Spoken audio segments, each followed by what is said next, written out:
You're listening to the public feed of Carefree Highway Revisited, which includes only a portion of this conversation. To hear the complete discussion, become an FM Plus subscriber. Sign up in Apple Podcasts or see the show notes for details.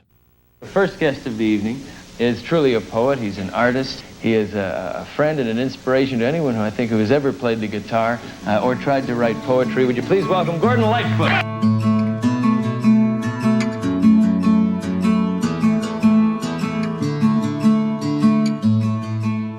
You've got time enough for two of us. What is mine, I will share. We've got things that we can do without, most anytime, anywhere.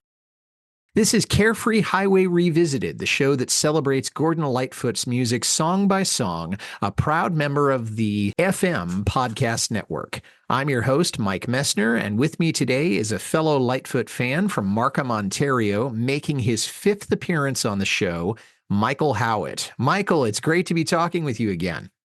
Yeah, thanks, Mike. I've always loved doing these, and it's great to talk about our musical mentor, Gordon Lightfoot. So yeah, I love doing this. Thanks so much for having me back.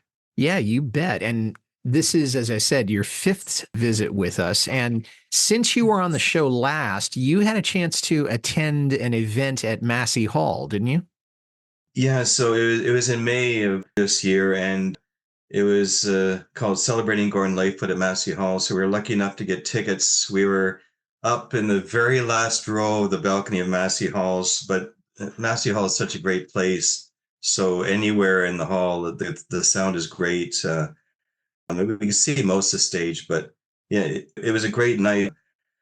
I guess there was about 16 different artists, all Canadian as far as I know, and some of Gordon's contemporaries like Mary McLaughlin was there. Burton Cummings did a song. Sylvia Tyson did a song, as well as younger artists that have been influenced him, including Meredith Moon, his daughter, did a song. They call Massey Hall the House of Gordon because he's played there more than anybody else. So to hear these artists and their take on the song, on Gordon's songs, a lot of artists said it's almost like Gordon is here with us. And each artist kind of gave a story about how Gordon influenced their lives and their career and his songs. And it was kind of interesting to hear the song choices, like Dallas Green did Sundown, and Tom Cochran did Requiem Fitzgerald, and Meredith Moon and Serena Ryder did If You Read My Mind. But some of the secondary, like the deeper cuts that were cool to see, like my favorite was All I'm After, because it's kind of a deep cut. So to hear Julian Taylor do that, as soon as he started playing, I thought, I love that song. So I got so excited. And Alison Russell did Black Day in July. She did a great job with that. And oh, wow. There was kind of a surprise guest. Nobody really knew what it was, but the two surviving members of the rock band Rush came out, Alex Lifeson and Geddy Lee, and they did The Way I Feel. So that was cool. And so the Lightfoot band, his band is touring right now. And so they backed up the artists on the first set. The cool thing was that Pee Wee Charles on pedal steel rejoined them just for this one concert. He's not touring with them, but to hear Pee Wee Charles again in concert, like the pedal steel, especially on the Requiem Fitzgerald, like it just adds another dimension to those songs. And so that was special to hear. And Blue Rodeo, they're a well-known Canadian band. Probably in the US, they're not well-known, but they backed up the second set. And then everybody came back on the stage together and did Summer Side of Life all together, like a big chorus. So yeah, it was a great night. It was so exciting. You can see it on YouTube now. And apparently, I don't know if you can get CBC, the Canadian Broadcasting Corporation, has a streaming service. I don't know if you can get that in the States, but you can see the concert on CBC Gems. So if you haven't seen it, definitely check it out. It was a great night. And they were talking about making an annual thing. I don't know if that's going to happen, but to hear all these current artists, like younger than me, talking about how Gordon influenced them and covers these songs, it was great. It was a great night. Well, it makes me wish that I had been there to see it. And of course, it was during the school year, so I couldn't get away easily. But that is amazing. I will definitely check that out. And I'll also see if I can get the CBC version of that. So thank you for telling us about that. Yeah. Now, Yeah. you wanted to Yeah. talk about I'll Tag Along, and we'll talk about where that fits in the canon. But I can tell you for me, it's a simple, sad song about relationships, but it also leaves enough to my imagination about the status of that relationship. It kind of implies I will tag along. So there's potential for this relationship, whatever it is, to continue, to stay in touch with this person. And I also think of tagging along as being there for someone in a time of great sorrow. And I flash back to Christmas 2001 when I had just lost my job, and I did that 8 months after getting married. And I'd never been laid off before, and I was just destroyed. And I was at my in-laws and thinking to myself, oh my gosh, what kind of an impression am I making on the family? And my brother-in-law came in and said, hey, come on, let's go Christmas shopping. And so we just went around this little town where my in-laws live, and he just took me out of myself a little bit. And so that's the kind of thing that I flashed to when I heard this song and when I thought about it. So why did you want to talk about it? What's the meaning that it has to you? Well, I just remember whenever a new album came out from Gordon recorded, I'd go out and buy it as soon as it came out, usually in Toronto. This was back when they had vinyl records. So the tradition here in Toronto is you go downtown Toronto, go to Sam the Record Man, or A&A Records was their Music World, but Sam the Record Man was Gordon's go-to place. So you go to Sam the Record Man, buy the album. So get all excited and put the album on. And with a vinyl album, the experience is you got to put it on and listen to each track one after another, let the record player play. So you play them in sequential order. So listen to side one and then flip it over to side two. So this was a different sound. I guess he kind of started a bit on Salute, synthesizers, keyboards, some kind of distorted pop type electric guitars. And Yeah. so I'm listening to the album and I'm thinking, yeah, it's the production's really good, really polished. The songs are great songs. But I'm kind of thinking in the back of my head, well, this isn't the Gordon Lightfoot I'm used to. Yeah. So then I flip it over side B and it starts.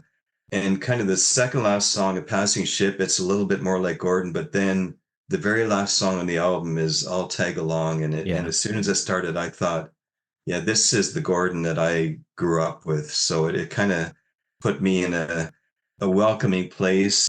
So that's kind of what drew me to the song. I kind of get with this album that since Summertime Dream, maybe the album sales weren't as strong as it used to be. And in the 80s, it was all about this was the sound of the 80s. So maybe he's trying to stay current. So he's changing his sound. You want to evolve a bit. And so I get why he did it. But to me, I'll Tag Along is vintage Gordon Lightfoot, just the beautiful melody, the melancholy lyrics, and it gets the emotion going. And that's kind of what drew me to the song in the first place. There is some speculation that East of Midnight was going to be Gordon's last album and that he was going to retire at that point. Well, of course, we have to wait 7 years for Waiting for You to come out, but it's the last song on what some people expected would be his last album. And if he had finished up with that and we never heard any more Gordon Lightfoot, obviously we would have been cheated out of a lot of great music. But I think that song was a beautiful end to what at that point had already been a remarkable career. So I think that it's set in a perfect place for that because it really is the old Gordon, like you said. Is there a particular setting that you would want to listen to this in, or a particular activity that you would be doing? Or is this something that you could listen to absolutely anytime? I think anytime. It's one of those songs that you want to relax to a bit. It kind of puts you at ease. Like there's just a vibe to it. If you feel like you're maybe a bit isolated, whatever, like don't worry, I'm there to support you. Like I'll tag along. Yeah, it's just kind of a relaxing atmosphere. The way the lyrics are, I don't smoke, so I'm not smoking. I won't see smoke rings rising till they disappear. Don't drink tea, but at the same time, just relaxing, maybe a glass of wine or something like that. Like For me, I could listen to this song anywhere at any time doing pretty much anything, which is rare for me. Not that I don't love all of Gordon's music, but I usually associate different songs with different times or different settings or different activities just because they've hit me at different times of my life. Well, let's start focusing on the song a little bit. The Jennings biography only mentions the song twice, and in neither of those does it talk about how the song got written or where he was at when he was writing it or who it was written about. Do you have an angle on the origins of the song? No, it's one of those songs like a lot of his songs, there's a lot of information you can get. This one I couldn't find much of anything, but I know that the Jennings book does point out that this song seemed to be a kind of a go-to song for Gordon if he was doing like an appearance at a festival, whatever, and doing a song or two just solo. This seemed to be one of his go-to songs because the Jennings book mentions that after his 2002 hospitalization with the aortic aneurysm, that the first time he played in public since that episode was at the 2004 Mariposa Folk Festival, and it was a tribute to Gordon Lightfoot, and Mary McLaughlin was headlining it. And he played one song, and this was a song he played all tang along. So it must mean something to Gordon that this is a song he feels comfortable with playing just himself, and he enjoys playing it. So yeah, that's the really the only thing I got from the Jennings biography about this song. I remember that reference very well and was talking about his hospitalization and the fact that he lived to tell the tale was monumental. And it was a solo song. And really, there's just guitar and keyboard. I can't really hear anything else. We'll talk more about the instrumentation a little bit later. Well, that's all the time we have for here in the public feed. If you'd like to hear the rest of this conversation, along with all of our other extended and bonus episodes, become an FM Plus subscriber. Sign up in Apple Podcasts or at fmpods.com. You can see the show notes for details.